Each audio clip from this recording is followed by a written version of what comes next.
Okay, so let's kind of reiterate what we just saw. And I drew a really bad normal curve here. That's really terrible.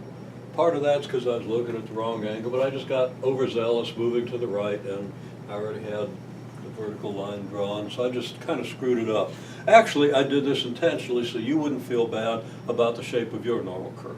And nobody could possibly feel bad about the shape of their normal curve if I drew one like this. Still, be sure that you draw it as accurately as possible, as we did before. I drew a much better one when I was down lower. I think I just had a bad moment when I drew that one. Okay, and I didn't really pretend, I just drew it badly. And I knew by the time I got here that I was in trouble, but I went ahead anyway. Okay, so we've concluded that this area between 0 and the z-value that we're looking for, which is the z-value that cuts off the tallest player from all the rest, has to be what? Well, we figured it as 0.998 minus 0.500, because again, we know that this is 0.002 of the total area. So everything to the left is 0.998, which is 1 minus 0.002, or 0.998 of the total area. And this is 0.500, or 50% of the total area. Now, from here to the left is 0.998.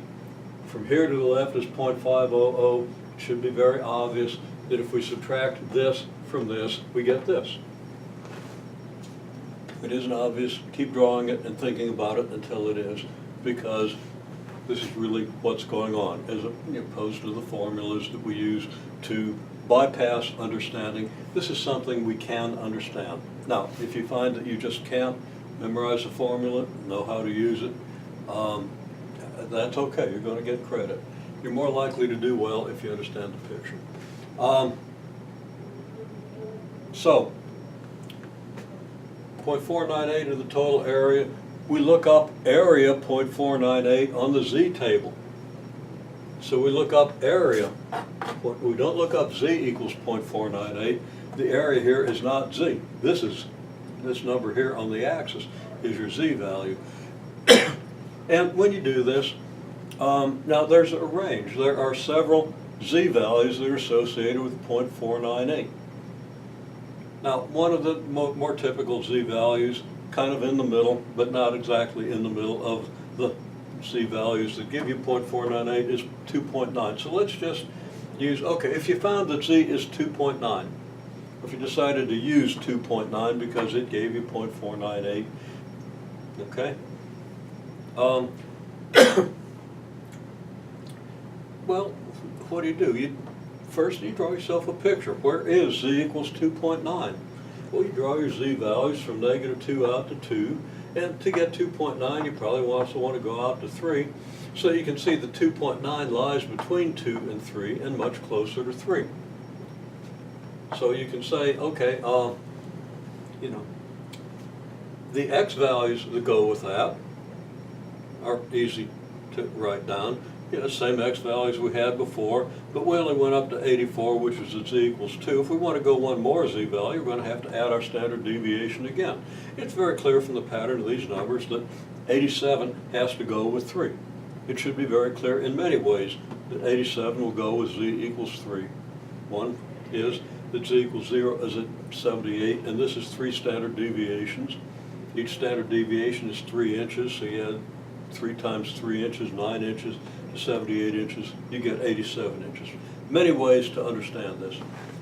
But here is your picture, and now we want to know if this is 84 and this is 87 and z equals 2.9, which is here, then what x value goes with this?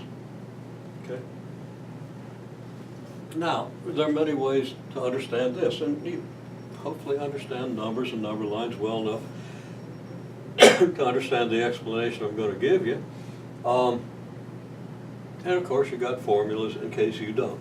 But between 2 and 3, 2.9 is 90% of the way from 2 to 3, right?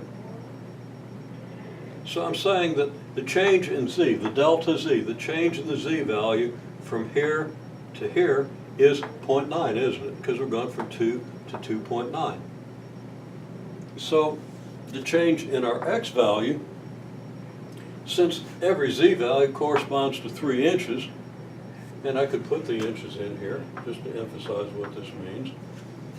If delta z is 0.9, that means delta x is 0.9 of a standard deviation, 0.9 of 3 inches, which is 2.7 inches. Now, I've made a note here. The height is going to be close to 87 inches. Okay, because here's 84, here's 87. You're much closer to 87 than 84, but it's not going to be quite 87 inches. What height do we get?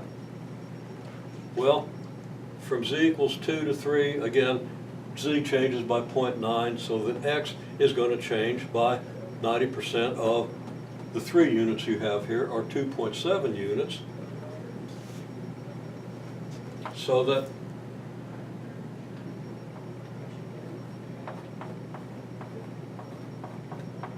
for z equals 2.9, x equals 84 inches plus 0.9 times 3 inches, which equals 86.7 inches. Close to, but not quite 87. And 86.7 makes good sense. If you're going from 84 to 87 and you go 90% of the way, you're going to go 2.7 inches, you're going to end up at 86.7 inches. Okay, so intuitively, we want to understand this. We get a good estimate, 86.7 inches, and that's probably about as good as any other estimate that we're going to get.